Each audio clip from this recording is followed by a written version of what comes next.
Hello and welcome to the second live stream session today at the inaugural VegfestUK Summerfest Online. Very warm welcome to anybody joining us over the next few minutes as you come in on live. Here we are at 1 o'clock British summertime, although it's slightly overcast.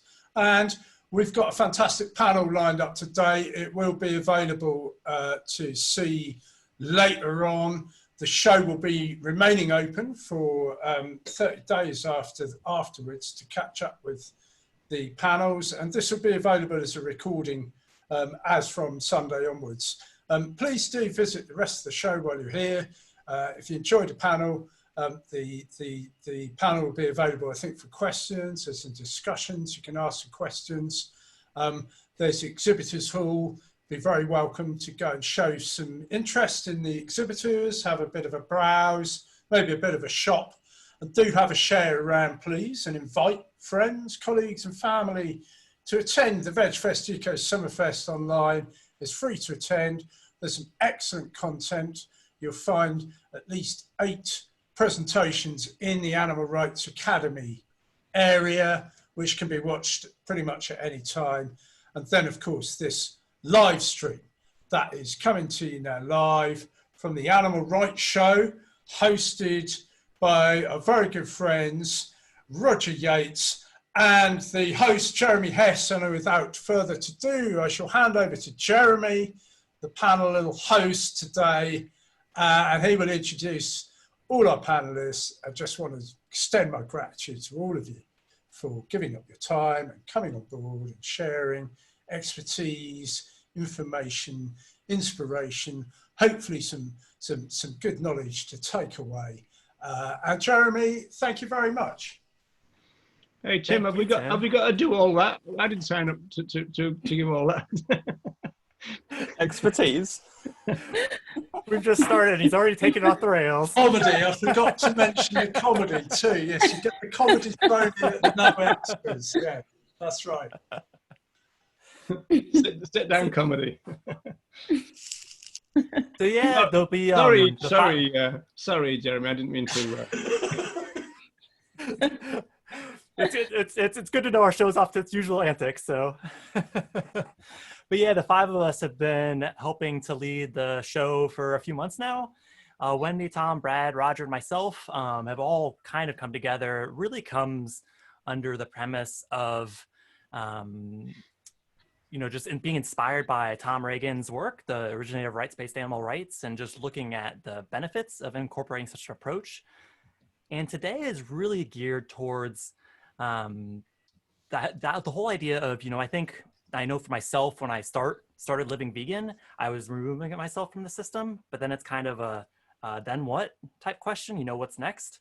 And that's a big part of what we're going to be talking about today, kind of the why and how of getting started, and also maybe knock around some ideas around what we think works well, what doesn't work well, and hopefully give some guidance for everybody who's listening.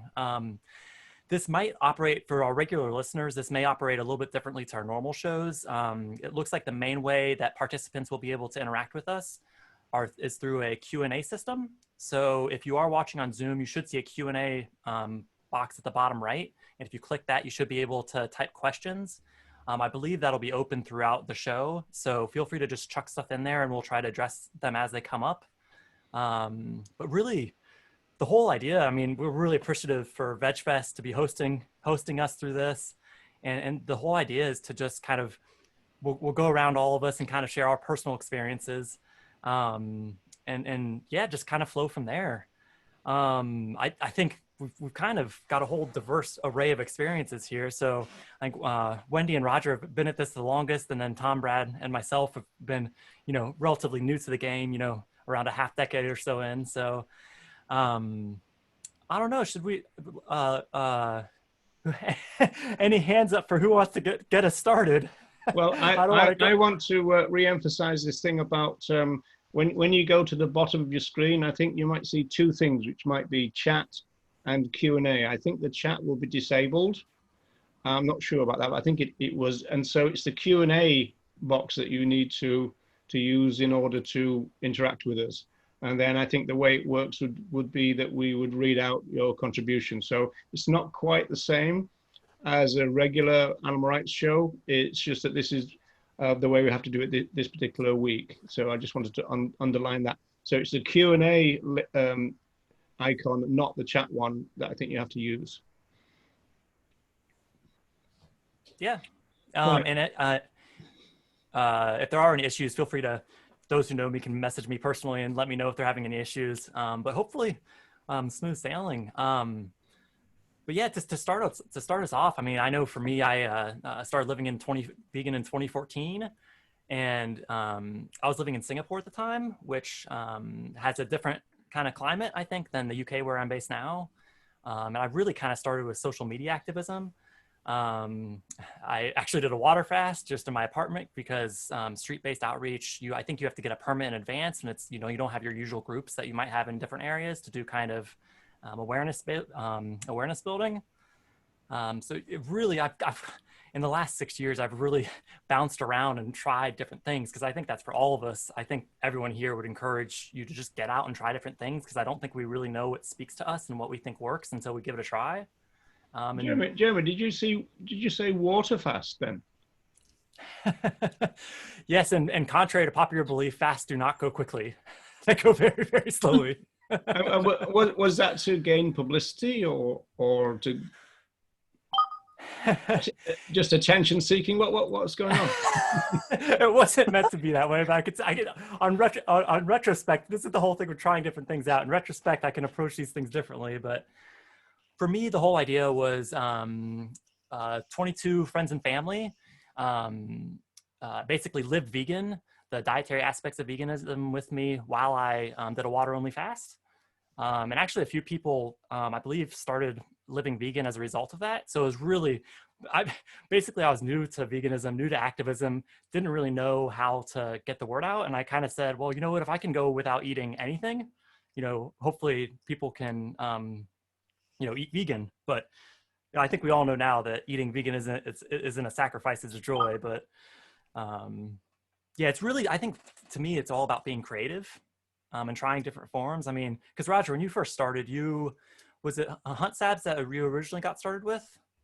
Yeah, I tried to join the Hunt Sabs in 1977, and it was a bit of a false start, but I did that then in 79, and that coincided with the year that I went vegan. So it all kind of fell into place then, and as I always say to everybody who ever asks, or I'm just going to say it anyway, whether you ask or not, I didn't go through a vegetarian phase, so I kind of went straight vegan in that sense, and that I've always thought that was pretty good.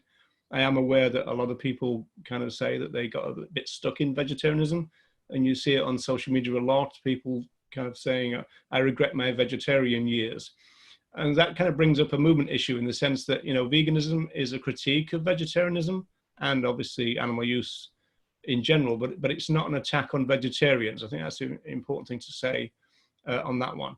Yeah, so I started off with the Sabs because, so it was the activist thing that appealed to me straight away, because I, it wasn't just a question of sending donations off to people or, in this day and age, presumably, sending a Patreon check to someone and kind of let them do it on your behalf. It was a DIY thing for me. Yeah. Yeah, I like how you said straight vegan. That seems like it'd make a good t-shirt. straight to vegan. Yeah, I suppose it would.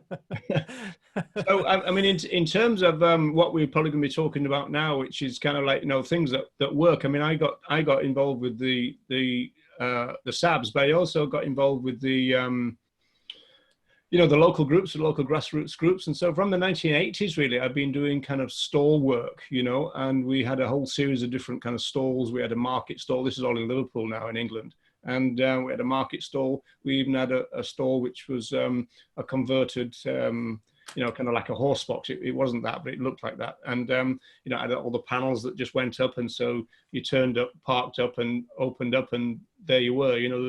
There wasn't a great deal of setting up in that sense. So I've been kind of doing that kind of street work for a long time. We even used to do things like we hired a generator in those days, and you have to baffle it, you know, put panels around it because of the noise. And we used to have just a normal TV set and a video, you know, an old VCR, and we used to show footage.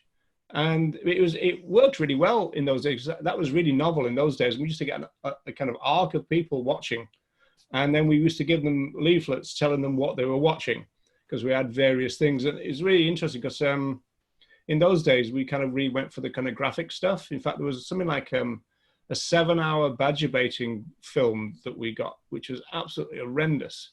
And like nowadays, you probably wouldn't show it on the street probably. And the weird thing was, I don't remember anybody ever complaining about it, but it's absolutely horrendous. You know, people attacking a badger with iron bars and spades, 7 different dogs, you know, attacking the badger. It's absolutely a horrible thing. But we showed that. So I suppose that was one of the earliest users of that kind of technology, where people could just interact with us in that sense, you know. What year was that you set up the viewer, the mobile kind of viewing thing? 1982, I'd say. Wow, okay. Because I think a lot of people think that's a fairly recent concept, but that shows that there's definitely early roots. Yeah, Jake Conroy, you know, the cranky vegan, he talks about how I think they used to do it in the 90s as well. So, you know, it's one of those things where, you know, nothing is original. You know, I mean, I've got a PhD and I know that nothing is original, because you think, oh, this is groundbreaking stuff. And then it's all out of date before you even publish it. But also, you know, nothing's original in that sense. There's always somebody who's kind of done just about everything that you could think of. Sometimes it's to do with the scale. And so I think that the kind of vegan education that we're used to now, it's scaled up.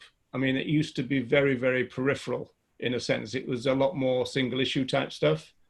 But in a sense, that kind of, you know, this issue about abolitionizing single issues, but in a sense, we kind of like had the whole shebang, in the sense that in our stall at the time in Liverpool, we had every issue covered, including veganism. But it would have been mainly based on vivisection, hunting, and that kind of stuff. So it would have been very kind of single issue based. And that's probably the way that we would have thought about it. Whereas now I think everything gets put into an overarching vegan context. Now that bit is new. I mean, that's 21st century stuff. So, you know, a lot of people kind of suggest that vegan education has been going on for, you know, decades and decades, and it's not particularly working. It's actually not in the way that we're used to it now, with veganism as the core philosophical position. That's new. And so that's interesting. It's this century only so far. So, you know, and of course, well, Wendy, I mean, you must have had the same kind of thing to me, right? Yeah, exactly. Really, when I first started, it was coming across a stall in Sheffield. It was Uncaged Campaigns, as was then. They are no longer called that. They're a different. Yeah. And it was anti-vivisection, but they had a lot of different leaflets and flyers on the stall, and that was my first experience, and that was my introduction, but that was also my first experience of activism, is holding stalls, having petitions on the table, having lots of leaflets, having posters, even collecting donations as well. And it was very much single issue. It was very much anti-vivisection, or then it would be anti-fur campaigns, things like that. It wasn't a thing about being vegan. And actually going back to the vegetarianism that you said about getting stuck in vegetarian, I'd become vegetarian as a child, but then didn't know really about veganism until I got into activism, and it was through activism. So I was doing activism as a vegetarian, which is today is often quite unheard of in some of the groups today.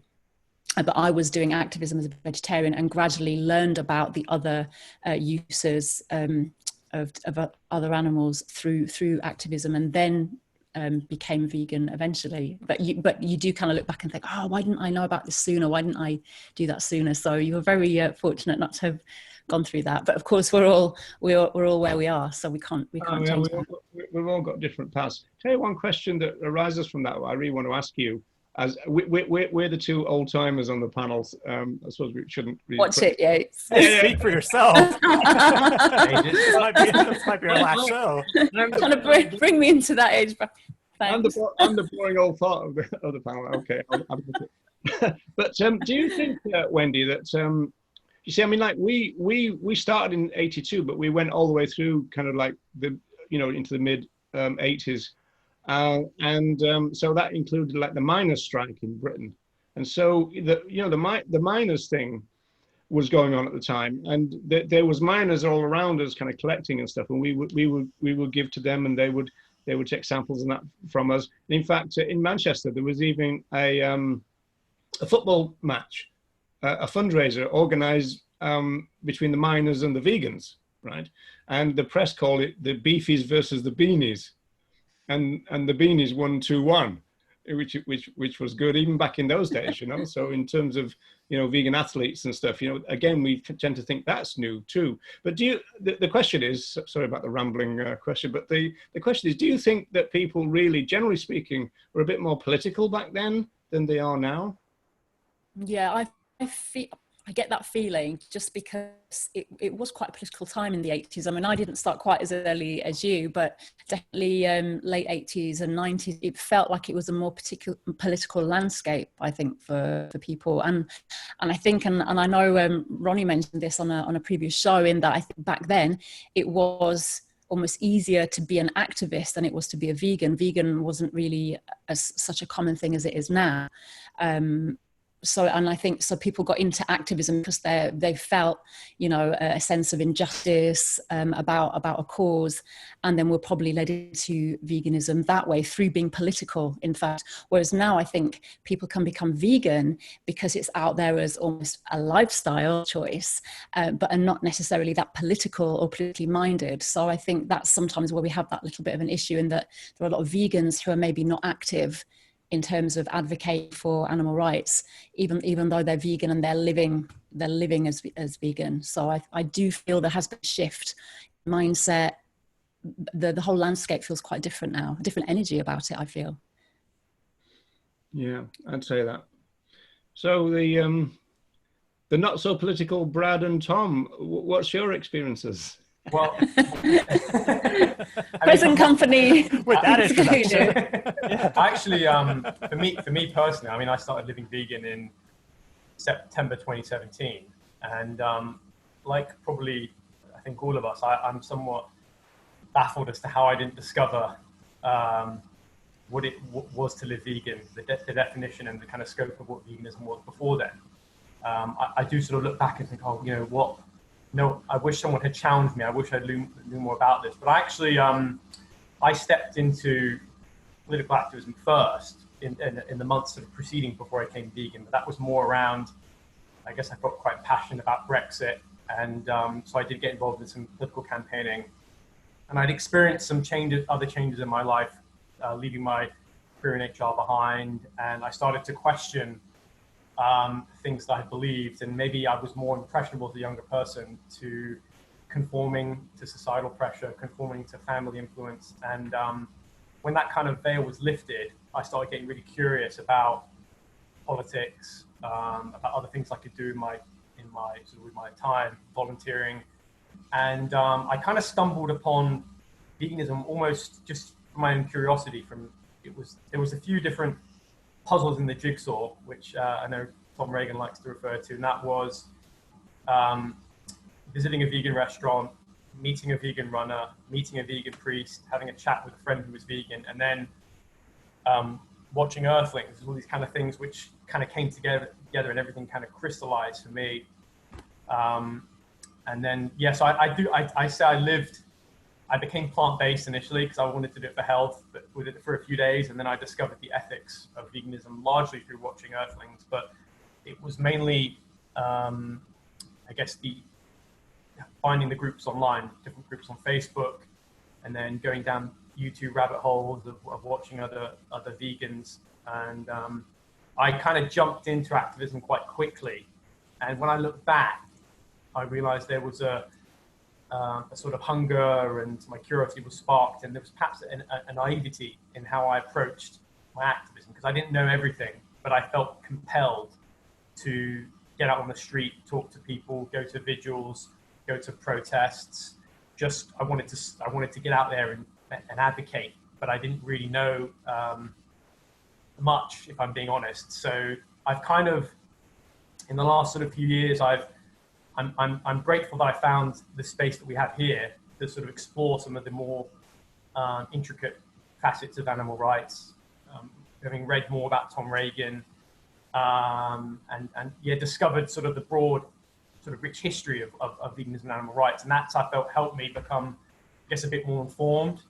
And now my, I guess, advocacy is focusing on mainly on sort of street outreach. Is something that I enjoy. I enjoy the stimulation of meeting different people, and trying and understanding them, and you know, and trying to get them to think about animal rights. And also, I've set up myself and a few others have set up a local kind of grassroots group based in Surrey called the Surrey Animal Liberation Alliance, and we could talk about that a bit later.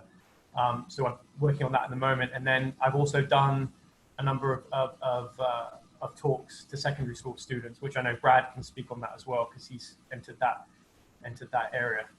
So yeah, that's kind of me.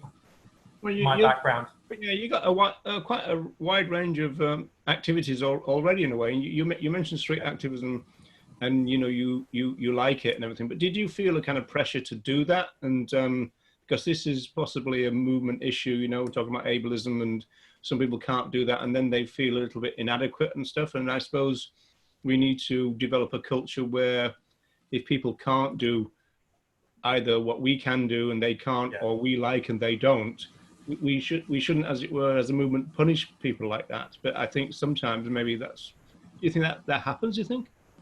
I think that sometimes, I think that there is a general kind of definition of what activism is what activism is in our community. And that appears to be sort of street outreach and doing protests. And I think that you're right. I don't think it's inclusive enough to accommodate many other different forms of activism. I mean, there's so many different forms, isn't there, that can be included in that. So I think that is problematic. And I must confess, I bought into that initially, and I did feel a bit pressured to get out there and do that specific form of activism.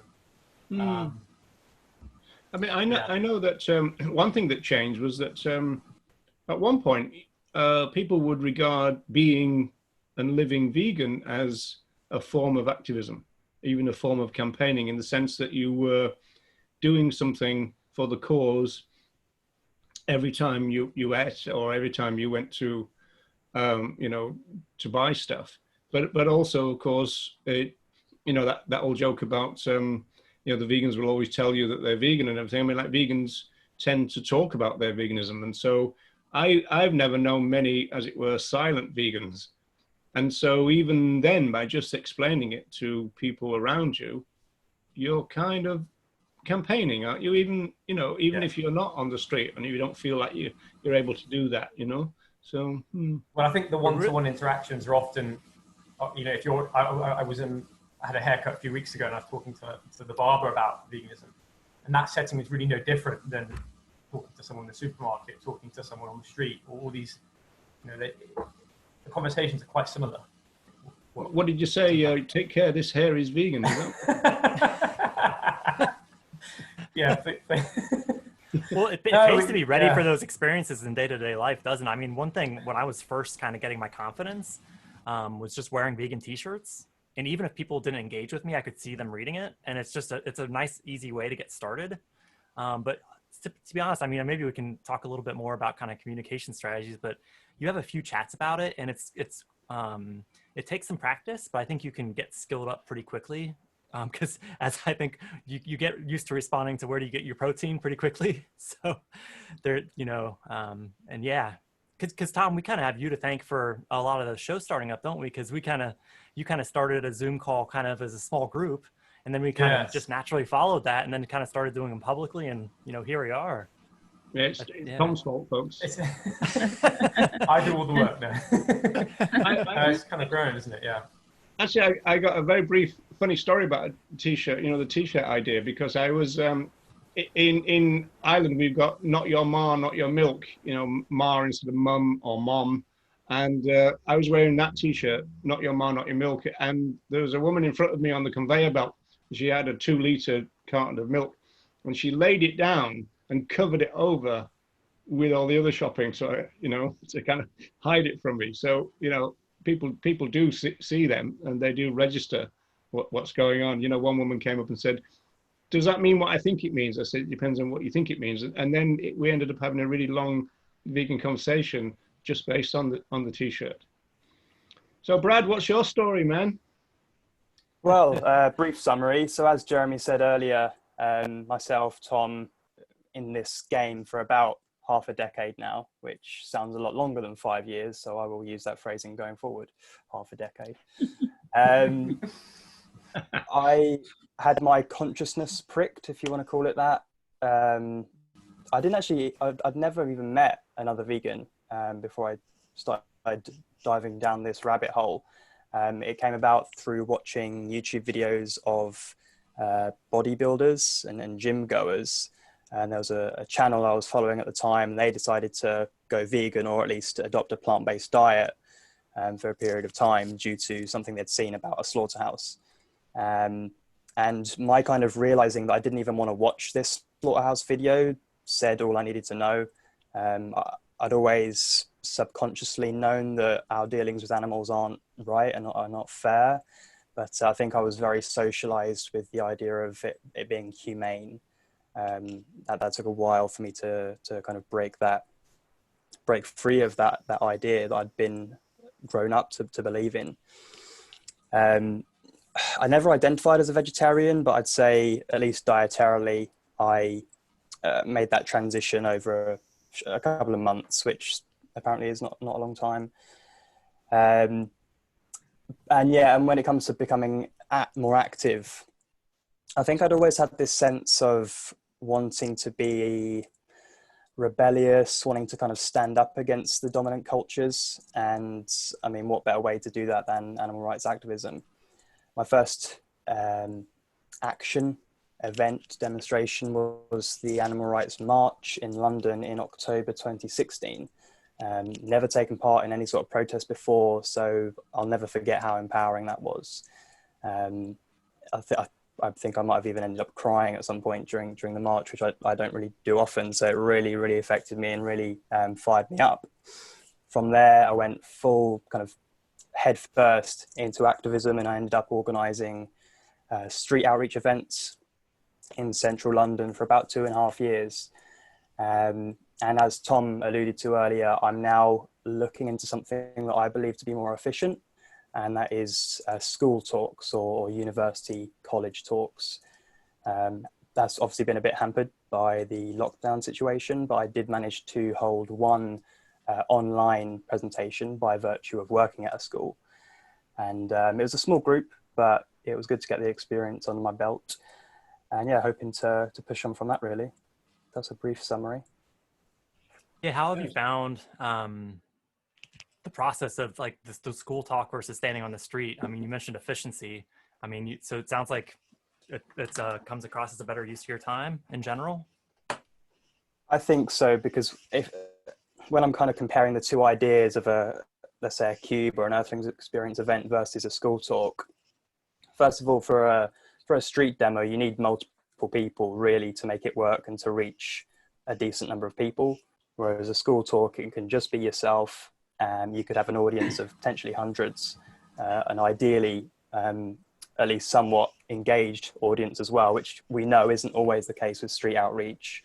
A lot of the time people might stick around out of politeness, but really they want to get on with their shopping. Not always easy to gauge if people are truly engaged with us, but I think that's a big difference as well.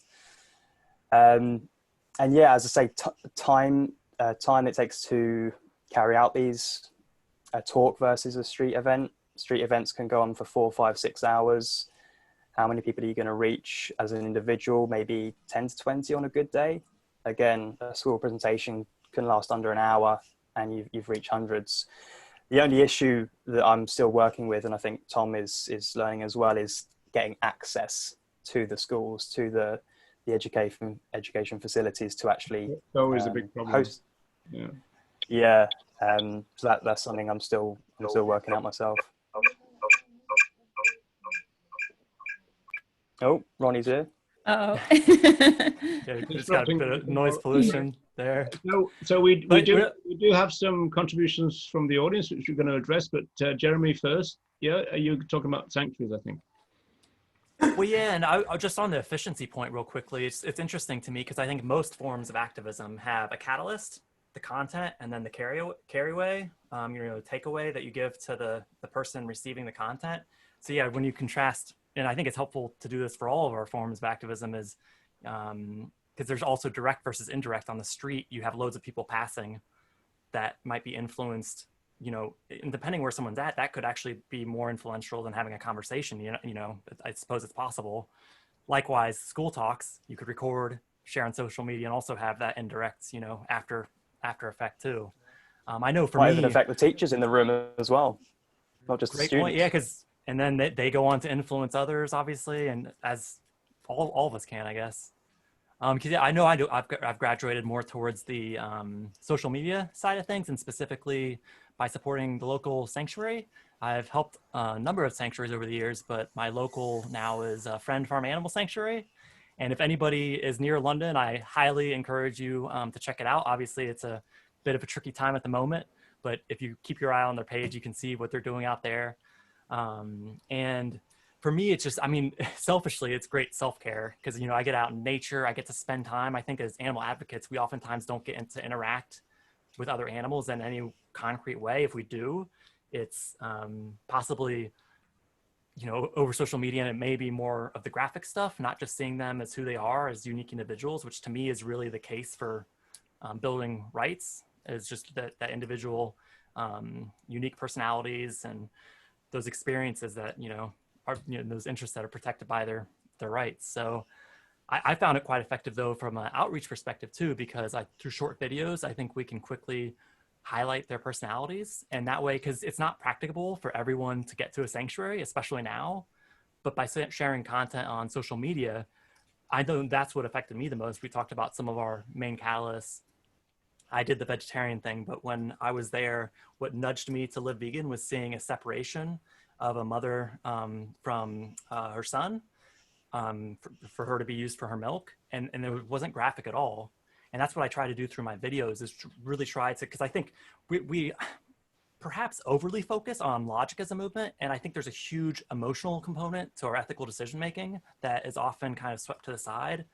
And there's a great Reagan quote, that philosophy can, lead you to think basically, but emotion helps you drink it. That's paraphrasing. But that really rings true with me in my experiences. And that's why I gravitate towards sanctuaries. Plus, if you look at, we can start talking about subsidies and the rest of it. But I think to me, that's directly saving an animal when they're at sanctuary, because all those animals who are at sanctuary wouldn't exist, they would be killed otherwise. So that's a very fulfilling from that perspective too. So I could talk about sanctuaries all day though. Turkeys falling asleep on one's lap, cows, nestling into you and the rest of it. But Wendy, you started doing a podcast a while back, I believe. Have you and even had some recent guests who are joining us now? Yeah, and I just wanted to pick up on a couple of things actually you were saying there, Jeremy, because I think you're so right in when you go to the sanctuaries, it's just so magical. It's a real magical experience to be around these individuals that you wouldn't perhaps normally get to meet in kind of ordinary life. It's a very different context that you're seeing them to what you would expect and what the public would expect. It's really magical, and I think it's real nourishment for your soul. And like you said, being out in fresh air, the physical work that you get to do, often shoveling shit, is heads up there, is really great. It's great to be out in nature and physical work, and it's really great for your own health and well-being, as well as obviously meeting individuals. That's something that I now intend to do much more consistently and regularly as part of my work as well. But coming back to something, because I'm going to talk about the podcast for a second, but something, the point that Roger and Tom were talking about earlier about that feeling pressured maybe to do the street stuff, the street outreach demos and protests. I think that's quite a good point, because over the years I've been involved in so many different forms of activism. So the stalls that I was talking about earlier, marches, sit-ins, die-ins. We even used to do die-ins dressed in costumes outside the Home Office, things like that. Demos outside fur shops and cosmetic shops, things like this. Vegan outreach, live export demos, leaflet drops, volunteering, rescues, things like that. And I've tried so many things, and it always comes back to me, and something that Brad mentioned as well, am I being efficient? Is this the best use of my time? And I think you can get sort of pressured, or not so much pressured, but almost think that this is the way it's done. This is the activism I have to do, otherwise I'm not really an activist. And I know that I've had this real battle over the last couple of years, in that I feel I'm trying to reassess, like, where is the best place to use my time and my resources and my capacity. And as part of my work as a coach, life and business coach, I was actually doing live interviews with entrepreneurs. And I found that I really, really loved it. I loved asking questions. I loved hearing people's stories and their experiences. And it just there was a kind of seed planted in that I kind of was aware of podcasts. And I thought, well, maybe one day I could do a podcast. And then when I was reassessing my whole activism, I just suddenly thought, why can't I do a vegan podcast? So I just decided there and then, okay, I'm going to do it. I had no idea how that looked or what was going to happen, or had any kind of experience of actually setting up a podcast, but I just decided that was it. This was where I did have some kind of maybe affinity with speaking to people, so I just decided to do it. So I set up Thrive Vegan World with the view to kind of speaking to inspiring vegans and activists in and looking at how we thrive as individuals, as vegans, how we support each other as a community, and also how we build a strong movement for the rights of our fellow animals, really. And I know that a couple of you on here have already been guests. I know actually 3 of you have already been my guests. Thank you. Hi, Ronnie. Ronnie's just came out. Part 2 of Ronnie's was just out last week. I'm about to publish my next one today. But going back to the thing of the being pressured to do the activism that you see out there, I think for me, what I'm realizing more and more, it's about finding things that you're aligned with, things that suit you, things that you enjoy, things that you're good at. So it's about looking at your own skill set, looking at your own passions, what you're passionate about, what do you love to do, what are you good at, what's your skill set, how can you apply that into activism, where can you put that into advocating for our fellow animals.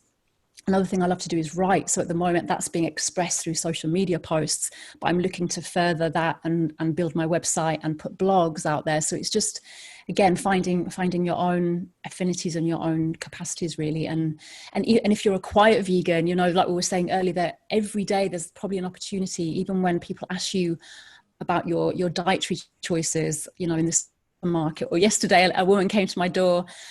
She was one of these people trying to get you to sign up for charities. It was a children's charity, and she noticed that I had a big cat tower in my house, and we started talking about cats. She'd rescued a cat, her cat had kittens, and I was saying you didn't get them neutered. It started a whole conversation and went into veganism, and she was asking me so many questions. We had a great conversation just on the doorstep. And it just highlights, again, as some of them have said, like every day there are opportunities just to even speak to people in your world, your friends and family. Sometimes they're the harder people, to be fair, but even people you come across in the restaurants or at the supermarket, check out, you know, like Roger did with the milk. It's just looking for those opportunities and always having that awareness that, and it's about being non-confrontational as well. It's not about going, yeah, you're all wrong, and you should be ashamed of yourselves for living as you are, and I've seen the light, and being self-righteous. It's just about being open and non-confrontational and ready to have like a good conversation with someone.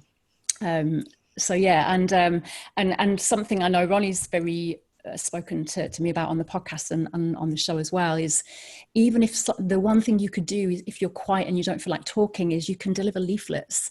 I've done lots of leaflet drops. You can do that with a friend. You know, you can literally alternate doors up one side of a street or take opposite sides of a street, and it sounds really simple, but it's something that you can do if you don't feel inclined to speak to people. Can you write letters to your MPs? Can you get involved with your local councillor in what's going on with issues around other animals there? You know, there's so many different ways. It doesn't have to be out on the street, because some people are not drawn to that and they might find that quite scary and quite overwhelming, but there's so many different ways, things in the background of different organisations, admin work, you know. So I just would love to speak to those people who feel that they're not aligned with what they see as activism. There may be other ways to do it. Yeah, I think doing what speaks to us is huge. And I think because we've done a couple sessions around burnout recently, haven't we? And I think self-care is oftentimes pushed aside, and you often hear phrases, you know, this is nothing compared to what, you know, the animals are going through, which I would agree with. However, you know, if you look at Tom Reagan's quote about the revolving door policy, you know, if we're just passing each other as one goes in and one goes out of the movement, we can't continue to build something that's sustained. So, I mean, I think we have to look at these things if we're going to, you know, keep building. Yeah. Well, since we've had Ronnie join us, I think Roger's just been trumped by a number of years in the movement. So I think it's fair enough to hear from Ronnie about his kind of path to activism, and I think we have a lot of people on the call who are maybe not sure how to get started. So it's really kind of geared towards that, and then maybe we can get into some a little more nuanced things around activism. I'm not sure. Slightly different system today. I think you should be on now. Yeah, I'm unmuted. Well, how I started was we used a boulder outside the cave, and I chiseled out the vegan messages on pieces of rock for people to read as they went past. That's my first experience of outreach. Oh, come on, Ronnie, you're not that old. I mean, kind of really going back. I mean, I go back to I first became involved in what I'd call the animal liberation movement in the early 70s. I became a vegetarian in '69 through my my sister's first husband. When I got to know him, he was vegetarian. Spoke to him about it, the reasons for it, for the animals. I was a really big meat eater, but he convinced me to go vegetarian. A couple of years later, I found out about veganism. I also found out about a lot of other things that were going on regarding the oppression of other animals, you know, animal experiments and hunting, the fur trade. I was horrified. I immediately wanted to do something to stop it all. I became vegan almost straight away. I got involved in hunt saps. Then I was involved in setting up the Animal Liberation Front, and you know, spent some time in prison connected with that. And then kind of when I came out of prison for the kind of after several sentences, I thought, well, maybe I would try something else, and I got into doing street stalls. They weren't first of all on veganism. They were kind of on other issues. So I did animal experiments and hunting, protecting whales and dolphins. But I always kind of gave vegan leaflets to people as well. You know, the stall attracted people up who at least cared about some animals, and then I'd give them a leaflet pack, and that would include vegan leaflets to encourage them to go vegan. I was then involved with my wife Louise in a campaign against the greyhound racing industry. We did that for 13 years, and then that was kind of, I then moved on really to focus very much on vegan outreach. I got involved in a vegan group in my nearest city. I was involved with them for a few years, and then I set up a group in my own locality, which is Wild Forest in North Worcestershire. And kind of, because I think local active vegan outreach groups are really important. Grassroots groups are really important because we need to get the message to as many people as possible. And so we've got to be where those people are. We've got to be in their localities. A lot of vegan outreach takes place in the centre of big cities, and you know, that's great. But what about all the other places? And I'd like to see a situation where there's a group doing vegan outreach in not just in every city, but in the suburbs of cities and in every town, even in villages. I live in a village. I'd love to have a vegan group in my village, and my aim is eventually that we will have a vegan group in the village. You know, I'm thankfully not the only vegan in the village. We do have other vegans here as well, and that's kind of, you know, that for quite a while has been my view, and I think there's no point in kind of going around telling people about that.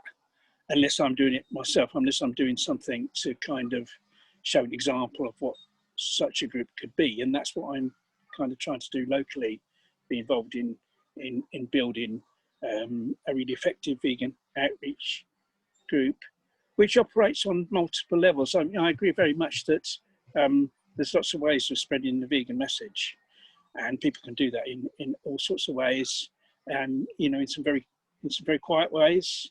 We do a lot of leaflet delivery, door dropping that people can get involved in that don't necessarily want to, be talking to people on the streets. We do events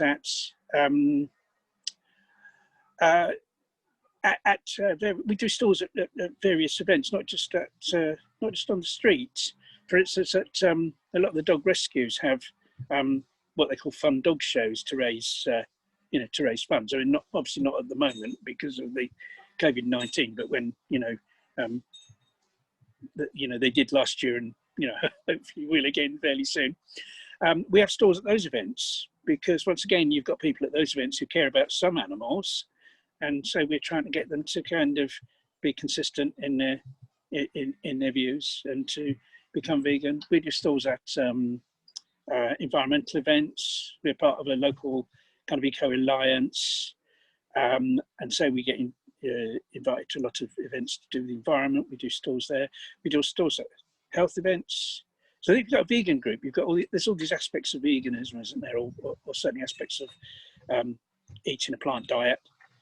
There's obviously the animal, the animal aspect, what you might call animal protection aspect, caring about animals aspect, and then there's the environmental aspect, the health aspect, and so you can kind of get invited to do stalls at events that are connected with all those things, and kind of that's what we try to do. Obviously, it's been difficult over the past few months. It's not really been possible to. These events haven't been going on.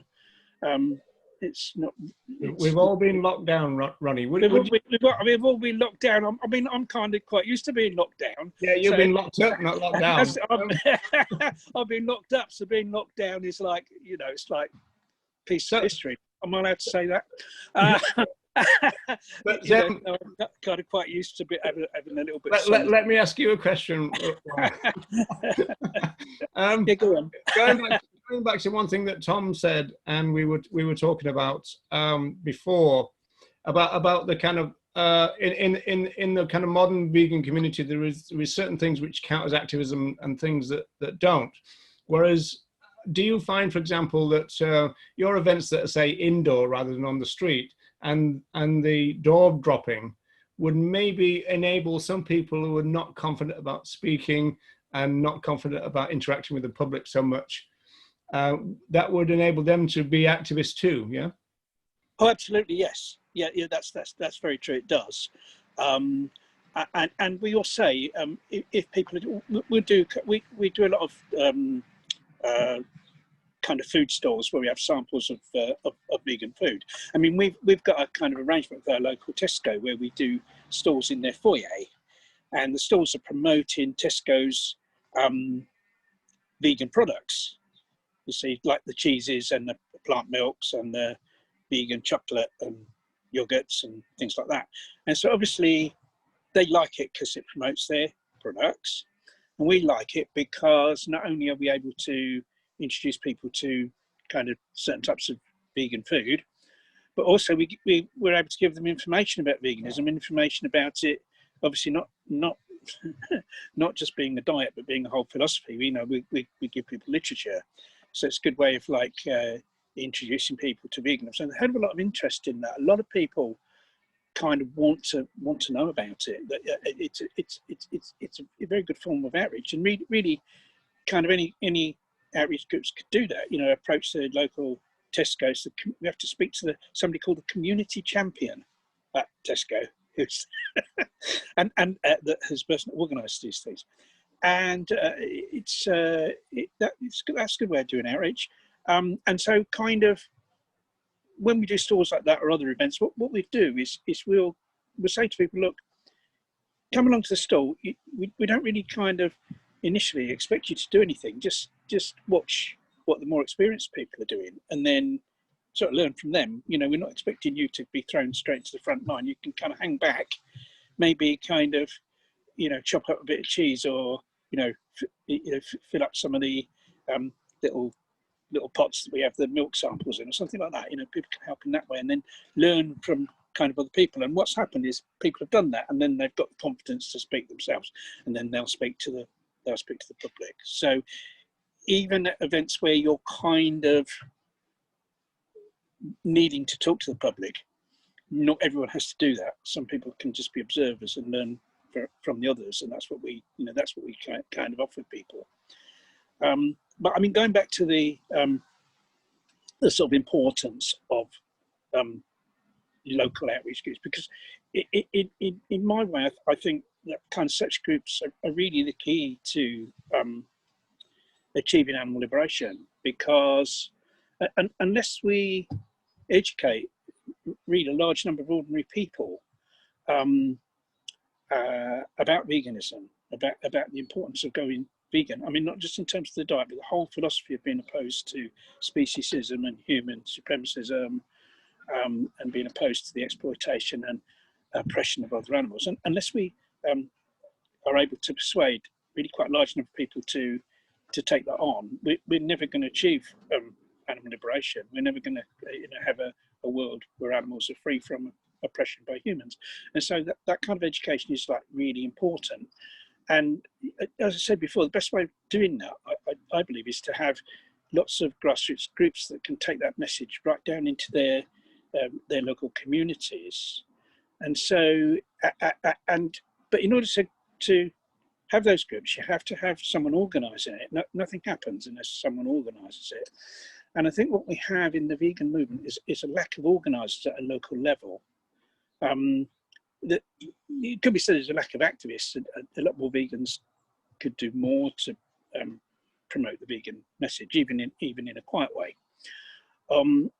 But more seriously than that, lack of activists, the lack of organisers, because I think we do have quite a lot of potential activists, people in local areas that would be active if there was someone else there, or even one of themselves that actually was prepared to organise things.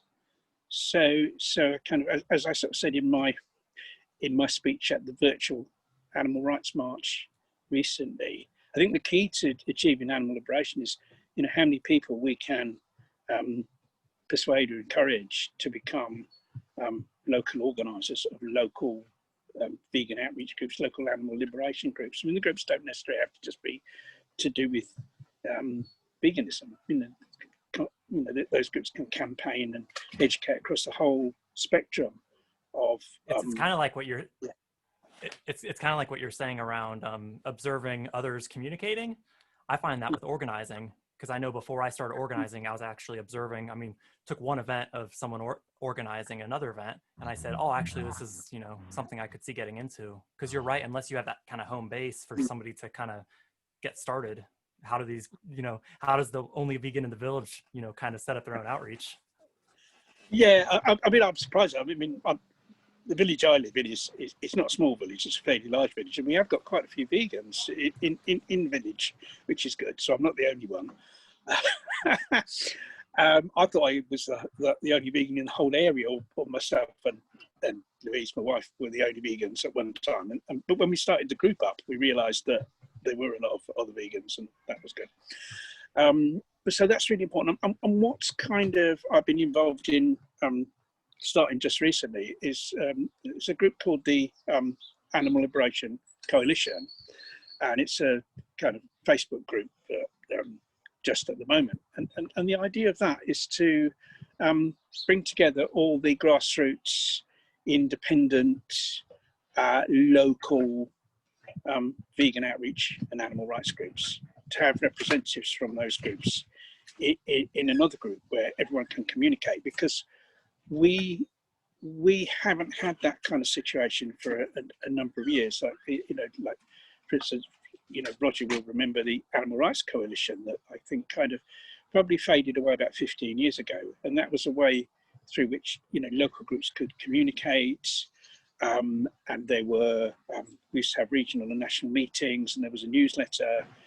And this was really before the days of social media, so communication was more difficult in those days. But it was kind of, you know, it was a really important network in terms of encouraging activism, in terms of coordinating activism, and enabling groups to communicate.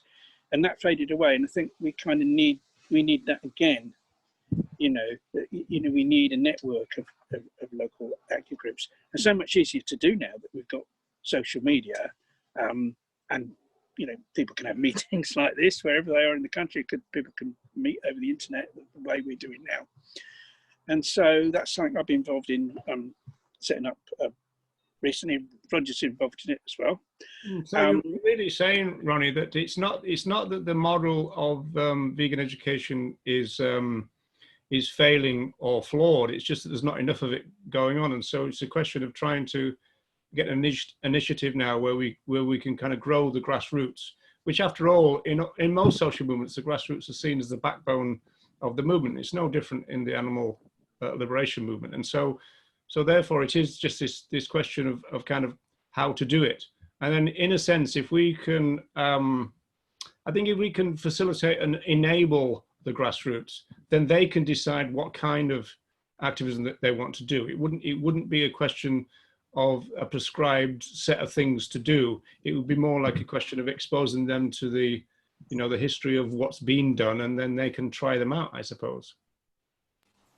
Yeah, you know, it's not something like AV, because what's kind of happened is it's like I come from a kind of different way of organising within the movement. Like, kind of when the animal rights movement kind of grew up, it kind of all started in the 70s. What tended to happen was that you had people sort of acted autonomously. You had autonomous local groups.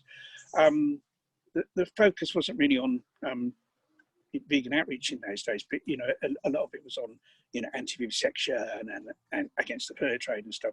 But there were local animal rights groups that campaigned on those things, but they weren't part of any bigger organisation. There weren't chapters of AV or chapters of Animal Rebellion, or, you know, chapters of the Save movement or anything like that. These were autonomous groups, and those groups would kind of have communication with one another and kind of network together. And especially when the Animal Rights Coalition was set up, there was a network of those groups, and we've kind of lost that.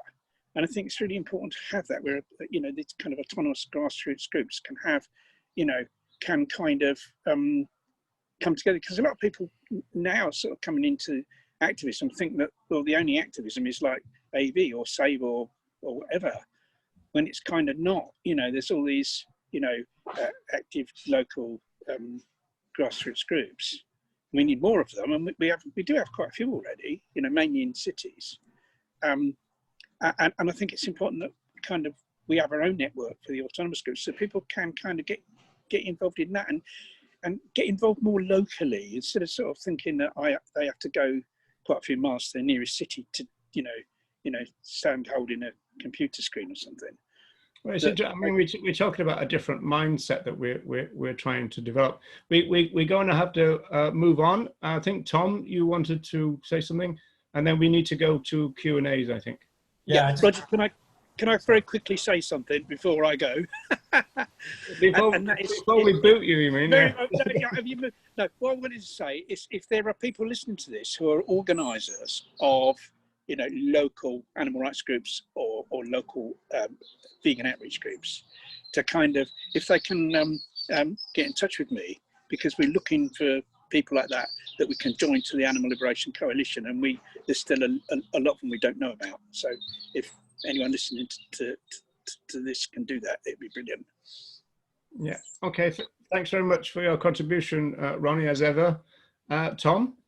Yeah, I just wanted to kind of chime in and say that I think there is a lot of value in being inclusive to lots of different types of activism. And if the idea behind the group that we set up, Sala, we're going to do sort of street outreach and other types of pressure campaigns, but we're open to other creative forms of activism. And the whole idea is that other activists can get involved in lots of different types of activism, that we're going to be reflective in learning from the activism that we do, maybe changing it, and just being open and being quite fluid with how we do our activism. There is, I know there are quite a few different groups. I mean, Ronnie's probably, he mentioned the group that has got a number of different organizations as part of a grassroots group, but there are groups like I think the Vegan Activists Alliance in New York, and I've seen some of their activism that they've done. They've got lots of different types of people in a street outreach scenario doing many different types of things, you know, getting out leaflets, talking to people, providing food.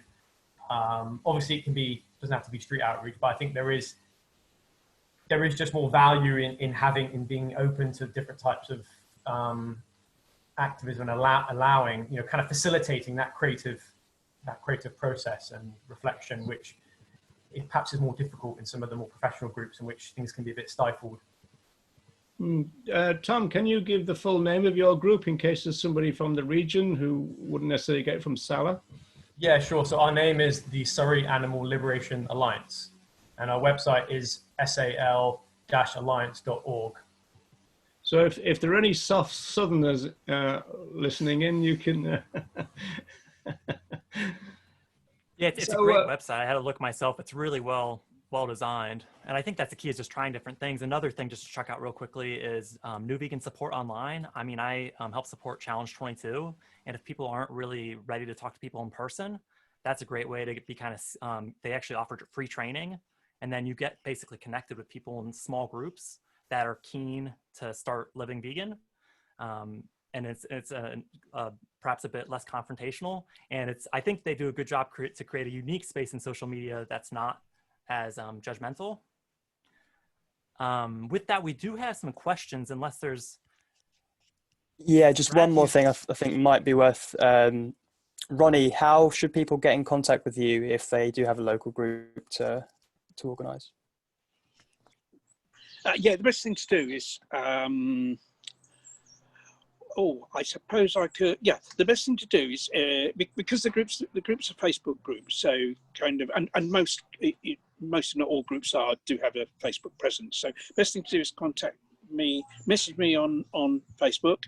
My picture on Facebook is me with a little rat on my shoulder. So, you know, look for Ronnie Lee and look for that particular Ronnie Lee, not any other Ronnie Lee. And I presume there's some others, and send me a message on Facebook about your group and who in the group, because we don't want we don't want the Facebook group to become too sort of unwieldy.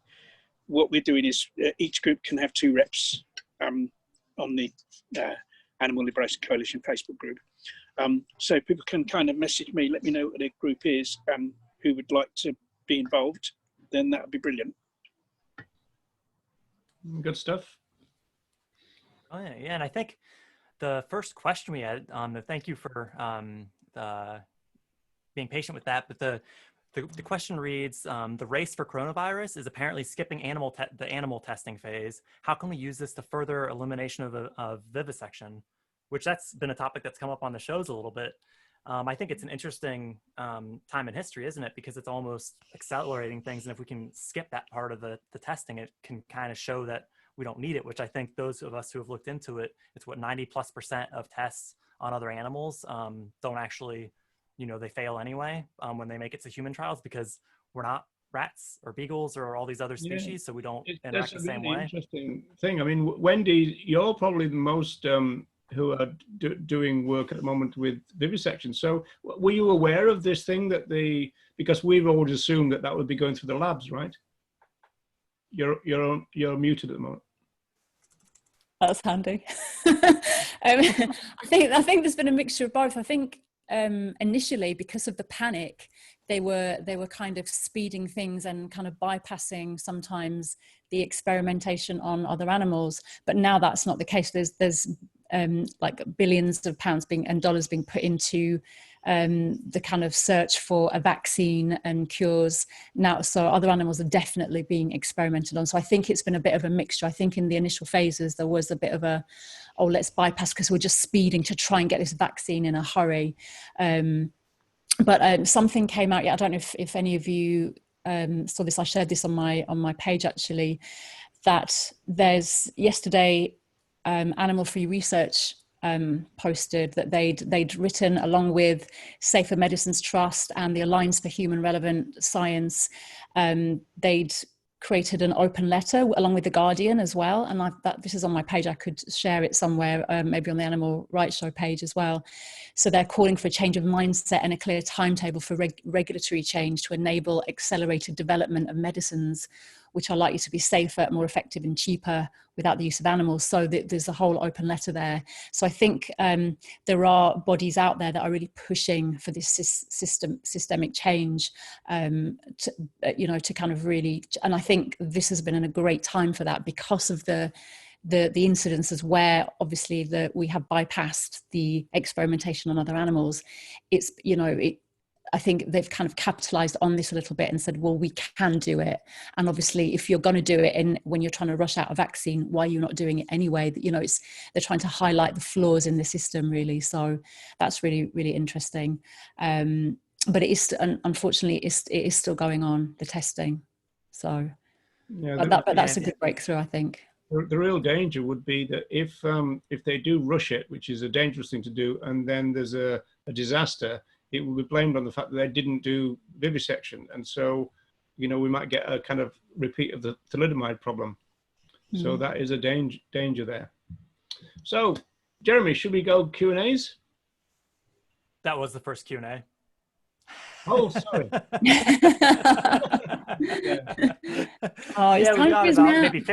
We've got about 15 to 20 minutes. We'll try to get through some of these the questions. I think just an interesting thing to note from a rights-based perspective, that if we look at those fellow animals who were killed through testing as individuals with and rights, moral rights that protect their interests, that to me is the strongest argument around testing. It's not their fault, so to speak, that these human ailments have existed. And we could start talking about, how much of those are self-inflicted and lifestyle and the rest of it. But I think just at an entry point to the vivisection discussion, I think that's it. But you're right. I mean, it's a great question because this is a unique climate with a lot of things that I think are yet to come out of the wash.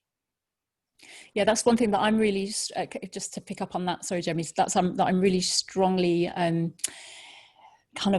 in favor of people talking about with the vivisection issue is not to always get caught up in how beneficial it is, how ineffective it might be, or this, that, and the other, because at the end of the day, from an animal rights perspective, that is irrelevant. The whether it's beneficial or not, how effective or not it is, from a moral and ethical point of view, is irrelevant. And that's really the fundamental thing that we should be talking to people about if we are advocating against vivisection, and not getting caught into all the gymnastics of the other issues as well.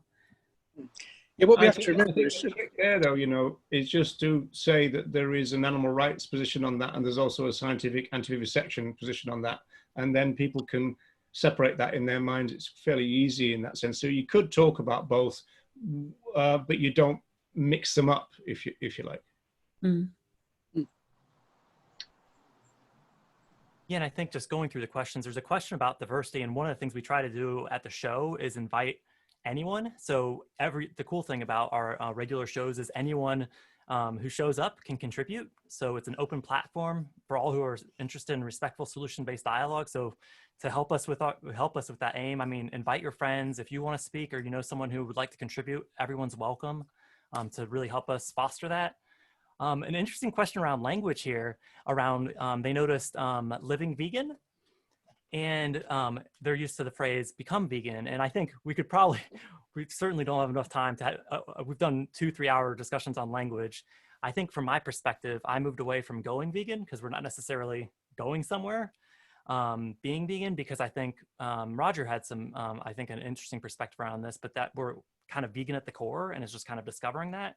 And that's why I like to look at it as living vegan. Do you remember your words around that, Roger, that we're kind of always vegan at the core? Yeah, it's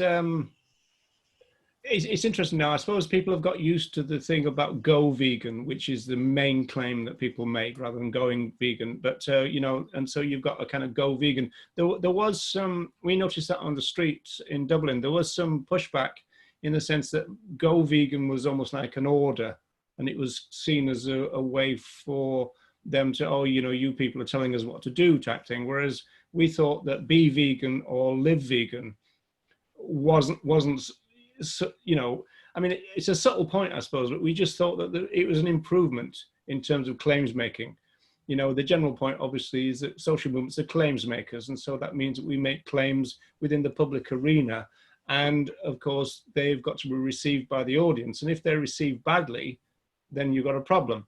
I'm not so sure, I've not really seen any complaints lately about go vegan in the way that it used to be. It used to come up quite regularly, but I've not seen any lately. So I suppose you can do a kind of mixture. We have banners in Dublin.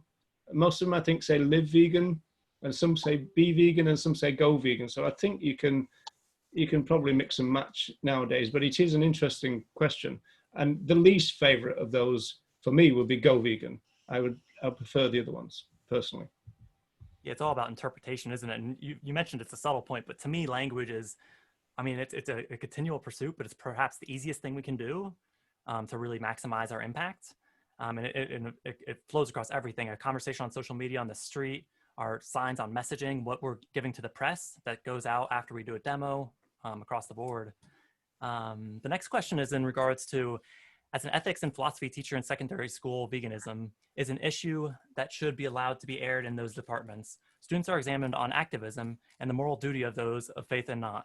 Contact the HODs of those departments, especially those in schul mats.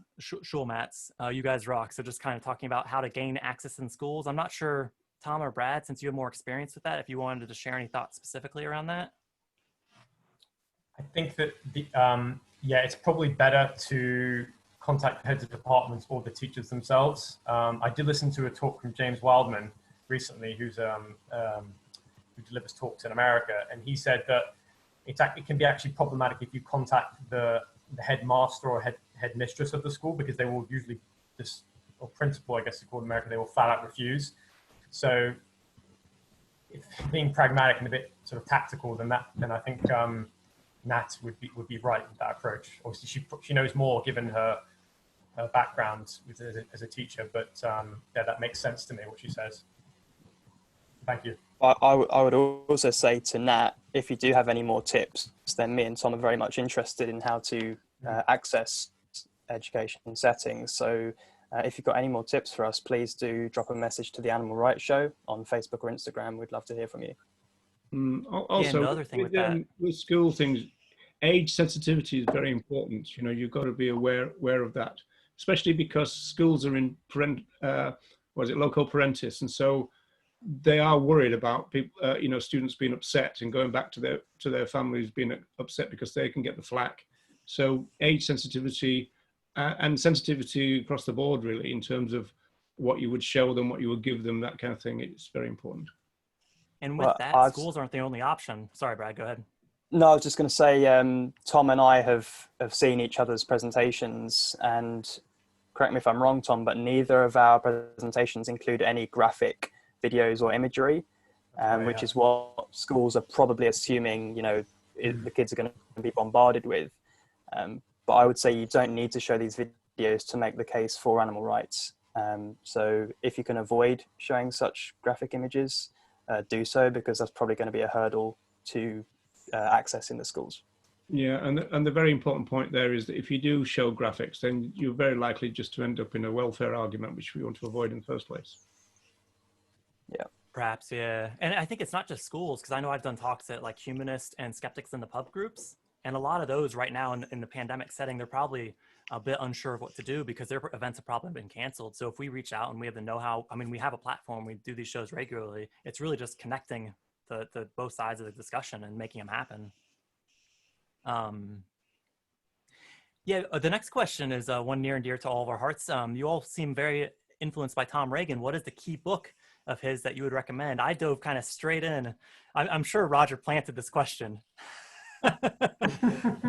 I dove straight in with the case for animal rights. I think Roger's go-to is defending animal rights, but I'd say the Tom Reagan Legendary page on Facebook is perhaps a good touch point to get started, and you can get drip-fed information. And then those two texts are the top of my mind. We can perhaps link them after the fact. Yeah, I would say that sorry, Roger. No, go ahead, Tom. I was going to say, yeah, the Legendary Facebook page is a great introduction. There's a lot of really great quotes that posted in that group. And also, I think as well as the books that you mentioned, Jeremy, there is some talks online which are really insightful and which kind of helpful to learn more about the rights-based approach through Tom's work. There is I think it's a Tom Reagan playlist. I believe, Roger, is on your channel, which has got lots of different clips. Or is it your channel, Jeremy? Oh yeah, you'll find plenty of Reagan on both of our channels, I think. Also, we, as the Animal Rights Show, has done a whole 20-minute video in VegFest around how Tom Reagan has influenced us and his work and things like that. So people can start there and maybe check that video out as well. That will give them a little introduction, a few clips and quotes there as well. But to return to the question about the text, if we are looking for books, I would disagree with Jeremy on this. I think if you take people to the case straight away, people report that's rather off-putting because it is a very philosophically dense text. And it's one of the reasons why Peter Singer's non-rights animal liberation is more popular in the animal rights movement than the rights-based text. And so I would go for defending animal rights in the sense that it's a collection of journals, and so that for each chapter is an entity within itself, and so it's easy to read in that sense. And it does prime you for that. There's also another one which has got a lot of the case in it, which is called the Animal Rights Debate. Now there's two books with that phrase, but the original one was by Carl Cohen and Tom Reagan, and there's a lot of the case in that. And then there's the case itself. I do tend to think, Jeremy, that people need to kind of work their way to the case, if you like. But I mean, obviously, I'm not opposed to people reading that, and I think that's probably the first text that you read. But I do know a lot of people who have kind of been a little bit put off by the philosophical density of it. That's a common claim about that particular text. You know, I mean, it's obviously a question of making it as easy as possible for people to engage with Reagan's work, which is very, very important, you know. Yeah, and to Tom's point, I mean, I think YouTube, that's why I assembled that playlist of basically all the Reagan content I could find, because I did that before I read the book. So when I started to come across the ideas in more depth, that helped. But I agree the case is perhaps not the best starting point. Mm-hmm. This next question is quite interesting and a helpful segue, because it's referring to taking a rights-based approach and saying that they agree with this approach, but does it have any drawbacks? I would say maybe we can all go around a little bit, but to me, the biggest drawback is realizing that the movement is not rights-based. And everywhere you see, if you look at the underlying claims and language, it tends to be welfare-oriented. So just really kind of swimming upstream a little bit against the trend in the movement. But to me, I find it's beneficial just because it focuses on the individual, and it's much more direct in the language. You're talking about breeding, killing, use, rights violations versus suffering, animal cruelty, and more subjective terms focused around how they're used rather than that they're used. I don't know if anybody else has anything to chime in. It's interesting thinking about the limitations of these things. I think you're right. I think it is a movement issue, and the fact that our movement has become less radical over time. And I guess it's not been helpful by certain groups or welfare groups calling animal rights as elitist and trying to dismiss it. But I think, Jeremy, as you referenced, at its core, the concept of animal rights is very simple. And I think the challenge for us is to weave that into our advocacy, which we already do, and you know, open this up to people and explain it to them. And I think most people, you know, are able to grasp that. You know, at its core, it's not that difficult.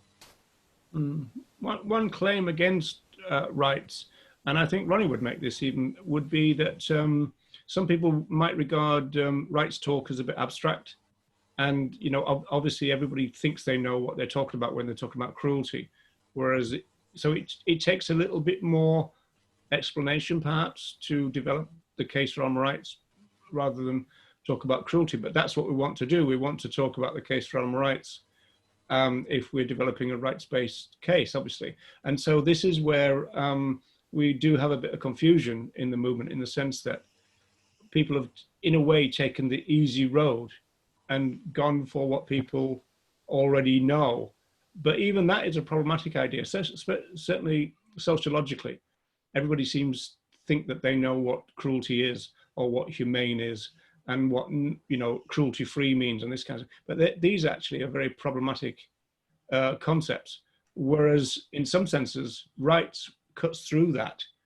And one thing I like about the rights-based approach is it does cut through all the recent history of the so-called animal rights movement, in the sense that it goes, okay, we're not actually talking about that, we're talking about this.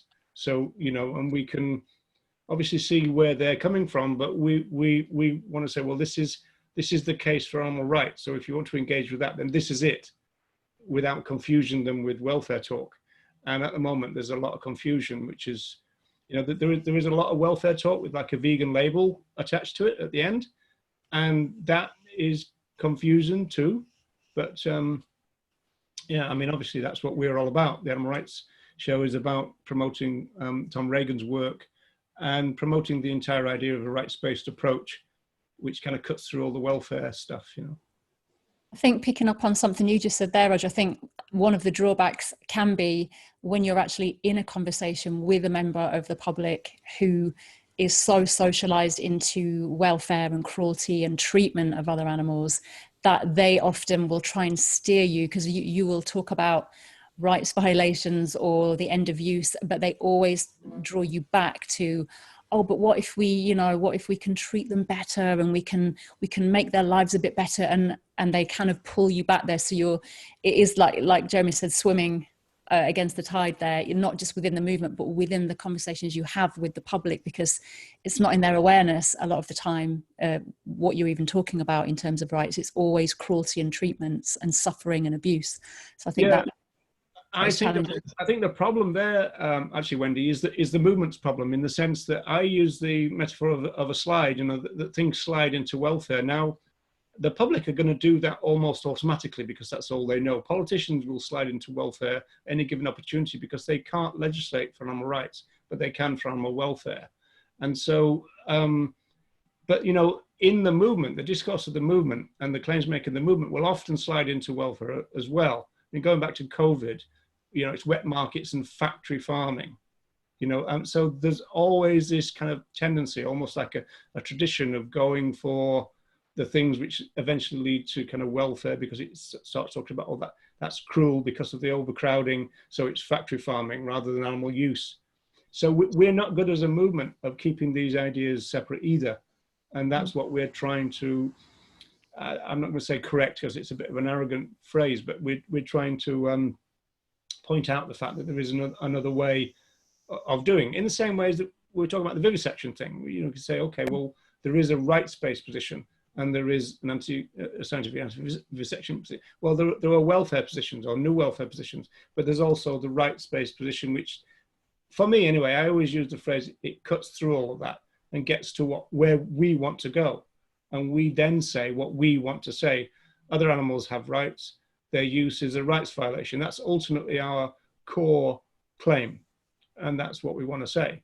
And so you can't, to use Donald Watson's phrase, you can't ripen them up to the idea of animal rights if you don't talk about animal rights in a rights-based way.